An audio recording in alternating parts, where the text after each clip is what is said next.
This is Mike Brennan here at the National Hurricane Center. It's about 5:30 p.m. Eastern Time on Monday. That's just 4:30 p.m. Central Time. We're coming on this afternoon to talk to you about a potential tropical cyclone that's developed here in the Gulf of Mexico. And we're going to start off here with the big picture. And you can see this sprawling area of low pressure that straddles both sides of Central America from the Eastern Pacific all the way into the Gulf of Mexico. And we're starting to see a circulation take shape here in the far southern Gulf of Mexico, about 470 miles southeast of Brownsville, Texas. But we don't really want to pay much attention to the center of this system because the weather extends hundreds of miles to the north and east of the center. You see this large area of cloudiness, showers and thunderstorms. We already have tropical storm force winds in this area. But the big story, like it is with most tropical systems, is going to be the rainfall and the potential for coastal flooding. So what we're looking at here as we get into portions of coastal Texas from southeast Texas to Houston, Galveston area, Corpus Christi, all the way down to Brownsville in the lower Rio Grande Valley. Everywhere you see in green here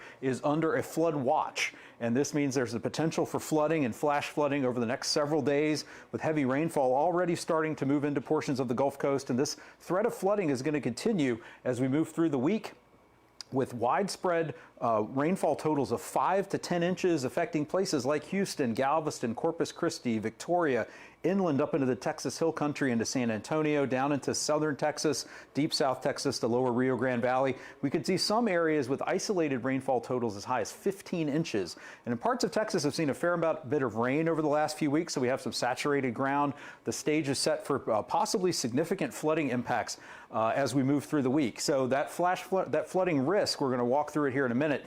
But these heaviest rainfall totals will move around and may depend somewhat on the track of the center of this system as it becomes a tropical storm and moves into the coast of Mexico over the next couple of days. But the rainfall threat is really going to pick up. This is the flash flooding risk through Tuesday morning, and you can see this slight risk of excessive rainfall all the way across coastal Louisiana, southwest Louisiana into the upper Texas coastal region.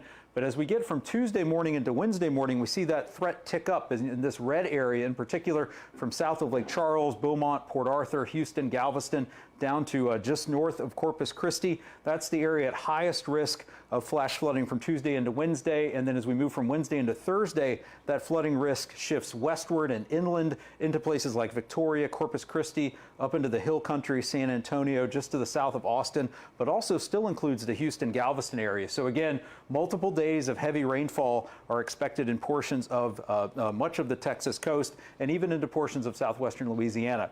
The other threat that's coming from water is going to be from coastal flooding. We could see storm surge inundation across much of the Texas coastline.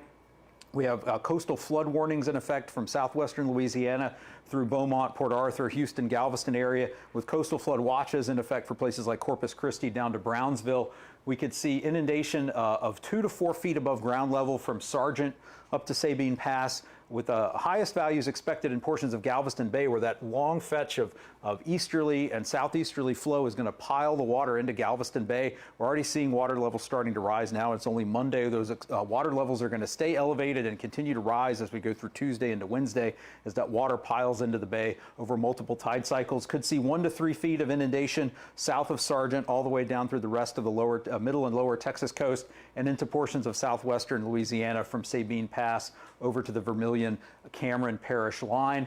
And onto the wind front, you can see the extent of the tropical storm force winds with this system extend out almost 250 miles to 300 miles to the north of the center. So even though the center of this system over the next couple of days is going to turn northward and northwestward and move into portions of northern Mexico, the threat of tropical storm conditions extends all the way up through the lower and middle Texas coast, up to the Port O'Connor area, where we have a tropical storm watch. Means that tropical storm conditions are possible within that watch area within 48 hours. So if those tropical storm conditions do occur, they'd be expected to begin sometime during the day on Wednesday. So just as a reminder, this is going to be a sprawling system. It doesn't matter whether it becomes a tropical depression or a tropical storm. The impacts are going to begin starting tomorrow, especially with the heavy rainfall in portions of the Texas coast continuing into Wednesday and Thursday. And then the tropical storm force winds could arrive on the coast as early as Wednesday in portions of that tropical storm watch area from Brownsville up to Port O'Connor. So again, know your safe place to go if there's a flood warning issued for your area. If you might have to evacuate and get to higher ground, make that plan now. Make sure you have multiple ways to get weather information through WIA alerts on your phone, mobile apps, through a NOAA weather radio, and stay tuned to any advice you're given by your local officials as we go through the event. We'll be issuing updates to the forecast here throughout the night and through the rest of the week from here at the National Hurricane Center.